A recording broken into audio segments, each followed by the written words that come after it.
When the flood hit Hawthorne Lane, cars floated like toys in a bathtub, alarms shrieking as the street turned into a river, and the woman who caused it all stood barefoot in the water screaming at her sinking SUV.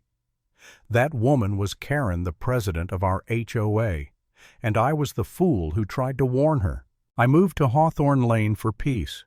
After 23 years with the Army Corps of Engineers, half of them knee-deep in mud, the rest buried in blueprints, I thought I'd earned quiet. My wife and I used to talk about someday a small house, a porch swing, birds in the morning. She didn't live to see it, but I carried her memory with me when I turned the key in that front door. The place was modest cedar siding a yard that sloped toward a neat row of maples. It felt right until I saw the storm drain. It was half covered by a sheet of plastic bolted tight. Water pooled where it should have drained. I knew what that meant. Somebody had sealed it on purpose. The next one down the street was the same. Then another. Every instinct in me said this wasn't just careless maintenance. It was stupidity dressed as policy. The next morning I called the number on the HOA welcome packet. A woman answered, sharp, voice-clipped tone. "This is Karen." I explained who I was, that I'd noticed the blocked drains, that as someone who'd spent a career preventing floods, I was concerned. She didn't hesitate. "We sealed them for aesthetic reasons," she said. "Standing water attracts mosquitoes. It's part of our beautification initiative." Aesthetic reasons. I bit my tongue. I told her that blocking drains violated municipal code and created stagnant water, not prevented it. She sighed like I'd interrupted her manicure. "If you're unhappy, attend the next board meeting. In the meantime, don't tamper with HOA-managed infrastructure." Click. That was our introduction. 2 days later, she showed up in person, platinum blonde, bob pink blazer, clipboard, the uniform of suburban power. "Mr. Callahan," she said, handing me a 10-page compliance packet full of nonsense about visual cohesion and drainage zones. When I asked if homeowners had actually voted on these rules, she smiled the way politicians do when they're about to lie. "The board acts in the community's best interest, including decisions that override city infrastructure," I asked. Her jaw tightened. "We're keeping children safe from open grates." "By sealing them shut," I said. Her sunglasses flashed. "We encourage cooperation here, not confrontation." Then she pivoted, criticized my lawn edges, my trash bin timing, even the color of my mailbox. That's when I realized it. Karen didn't want order. She wanted obedience. At the next HOA meeting, I tried to reason with the board. I brought hydrology maps, offered to clear the drains myself. They smiled, nodded, and voted to fine me $100 for tampering with landscaping. I hadn't touched a thing. That's when the anger started bubbling, slow at first, like pressure behind a dam. I sent polite emails, got canned replies. Issue resolved. Then came the rumors Karen posted on the neighborhood app saying I was spreading misinformation. Neighbors started avoiding eye contact. A week later, a formal notice arrived, another fine of $150 this time for unauthorized activity. The message was clear: shut up or we'll bleed you dry. I told myself to let it go. I'd fought enough battles in my life. I was retired, damn it. But then someone bent my mailbox door, dumped mulch across my driveway, and I knew it wasn't coincidence. This wasn't about flowers or drains. It was about control. And Karen was the kind of person who mistook fear for respect. One night, close to midnight, I heard clinking outside, metal on concrete. I looked through the curtain and saw 2 figures crouched near the storm drain by my fence. A flashlight beam cut through the rain.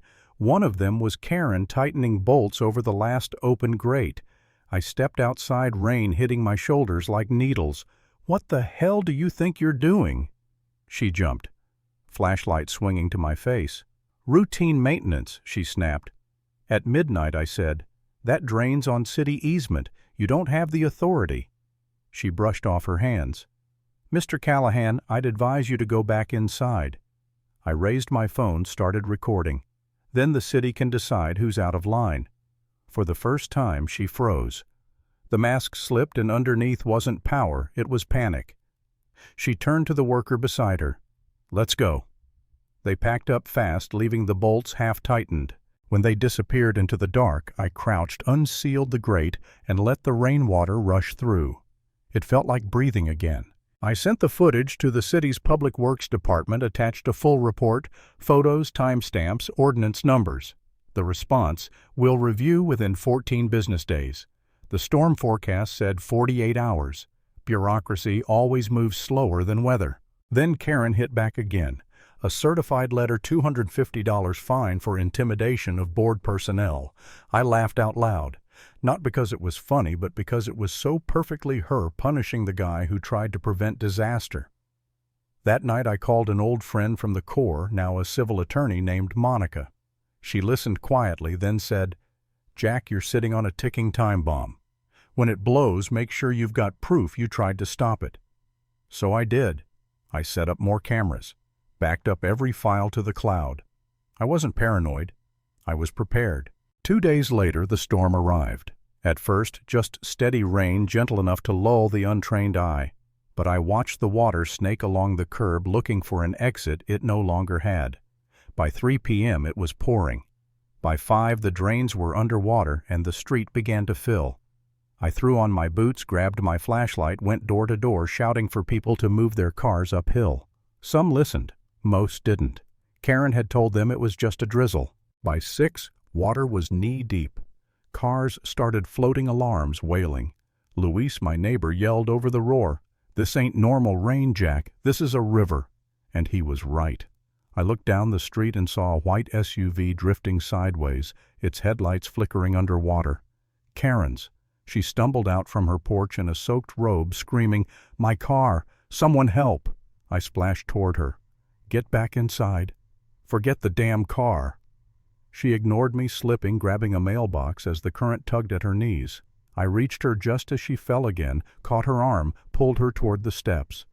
Inside now, she staggered up, trembling, mascara bleeding down her face. For a second I wanted to scream at her, "You did this. You caused this." But I didn't. I just watched her collapse on her porch while the water swallowed the street. That night felt like war again, flashlights, flickering generators, humming people, shouting over the storm. By dawn, the neighborhood looked like a battlefield.